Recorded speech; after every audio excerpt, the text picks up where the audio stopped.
Gênesis, capítulo 31. Jacó foge de Labão. Jacó ficou sabendo que os filhos de Labão andavam dizendo o seguinte: Jacó está tirando tudo o que é do nosso pai.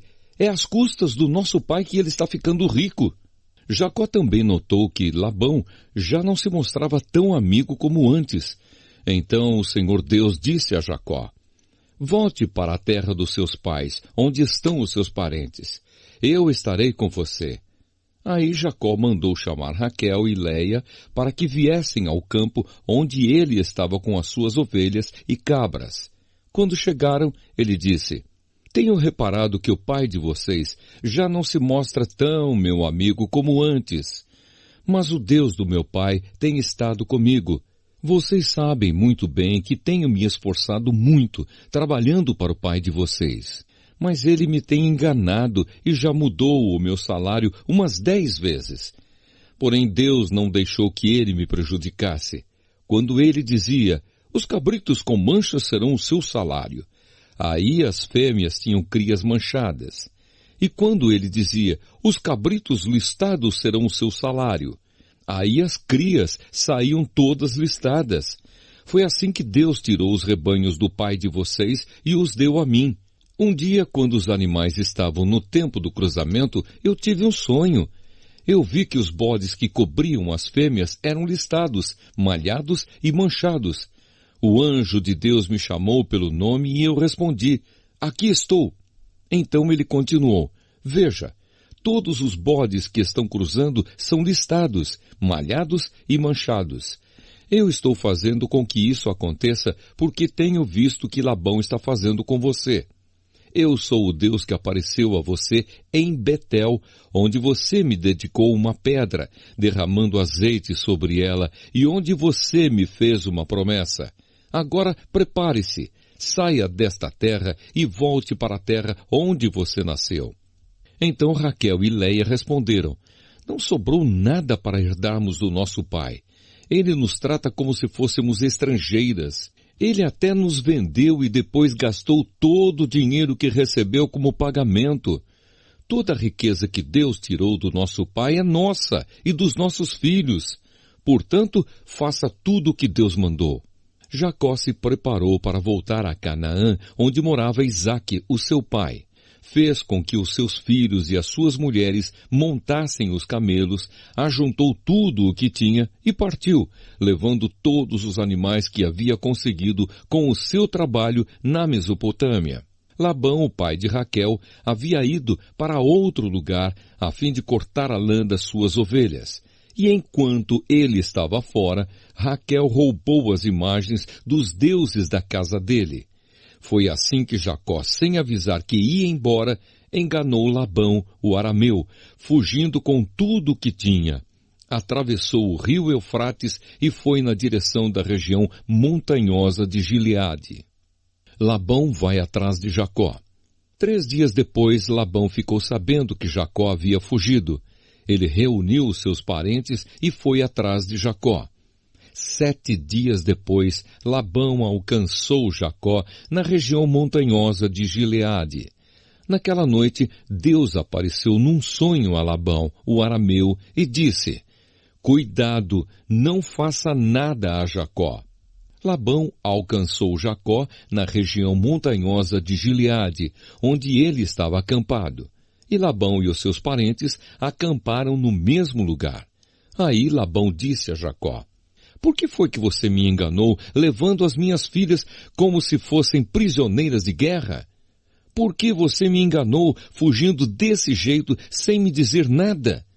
Se você tivesse falado comigo, eu teria preparado uma festa alegre de despedida, com canções acompanhadas de pandeiros e de liras. Você nem me deixou beijar os meus netos e as minhas filhas. O que você fez foi coisa de gente sem juízo. Eu poderia ter feito muito mal a vocês, mas na noite passada o Deus do seu pai me disse assim: Cuidado, não faça nada a Jacó.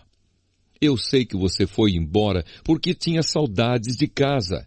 Mas por que foi que você roubou as imagens dos deuses da minha casa? Jacó respondeu: Eu fiquei com medo, pois pensei que o Senhor ia me tirar as suas filhas à força. Mas se o Senhor achar as suas imagens com alguém aqui, essa pessoa será morta. Os nossos parentes são testemunhas. Se o Senhor encontrar aqui qualquer coisa que seja sua, pode levar. Acontece que Jacó não sabia que Raquel havia roubado as imagens.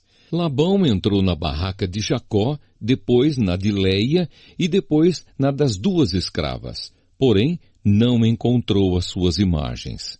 Então foi para a barraca de Raquel. Aí ele procurou em toda parte, porém não achou nada, pois Raquel havia posto as imagens numa sela de camelo e estava sentada em cima. Ela disse ao pai: "O Senhor não fique zangado comigo por eu não me levantar, mas é que estou menstruada."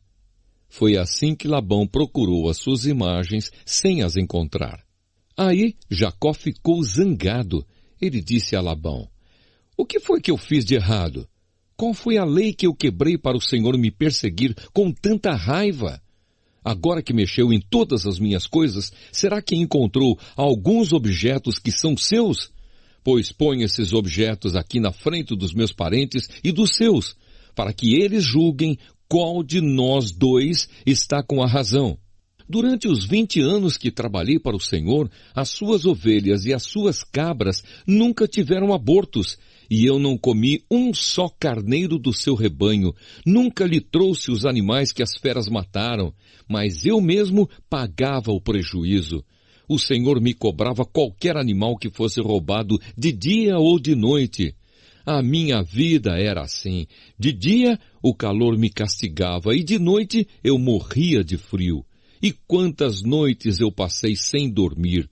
Fiquei 20 anos na sua casa. Trabalhei 14 anos para conseguir as suas 2 filhas e 6 anos para conseguir os seus animais. E ainda por cima, o Senhor mudou o meu salário umas 10 vezes. Se o Deus dos meus antepassados, o Deus de Abraão, o Deus a quem Isaque temia, não tivesse estado comigo, o Senhor teria me mandado embora com as mãos vazias. Mas Deus viu o meu sofrimento e o trabalho que tive, e ontem à noite ele resolveu a questão." Jacó e Labão fazem um trato. Labão respondeu a Jacó assim: "Estas filhas são minhas, os netos são meus, estes animais são meus, e tudo o que você está vendo é meu. Agora, como não posso fazer nada para ficar com as minhas filhas e com os filhos que elas tiveram, estou disposto a fazer um trato com você. Vamos fazer aqui um montão de pedras para que lembremos desse trato." Então Jacó pegou uma pedra e a pôs de pé, como se fosse um pilar. Depois disse aos seus parentes que ajuntassem e amontoassem pedras. Eles fizeram um montão de pedras e depois tomaram uma refeição ali do lado dele. Labão pôs naquele lugar o nome de Jegar-Saaduta, e Jacó o chamou de Galeede. Depois Labão disse: "Este montão de pedras servirá para que nós dois lembremos desse trato." Foi por isso que aquele lugar recebeu o nome de Galeede, e também teve o nome de Mispa, porque Labão disse: "Que o Senhor Deus fique nos vigiando quando estivermos separados um do outro. Se você maltratar as minhas filhas, ou se você casar com outras mulheres, mesmo que eu não saiba o que está acontecendo, lembre que Deus está nos vigiando. Aqui estão as pedras e o pilar que coloquei entre nós dois. O montão de pedras e o pilar são para lembrarmos desse trato. Eu nunca passarei para lá deste pilar para atacá-lo, e você não passará para cá deste montão de pedras e deste pilar para me atacar. O Deus de Abraão e o Deus de Naor será juiz entre nós." Então Jacó fez um juramento em nome do Deus a quem Isaque, o seu pai, temia. Ele ofereceu um animal em sacrifício ali, na montanha, e convidou os seus parentes para uma refeição. Naquela noite, eles comeram e dormiram ali na montanha. Na manhã seguinte, Labão se levantou bem cedo, beijou as suas filhas e os seus netos e os abençoou. E depois foi embora, voltando para sua terra.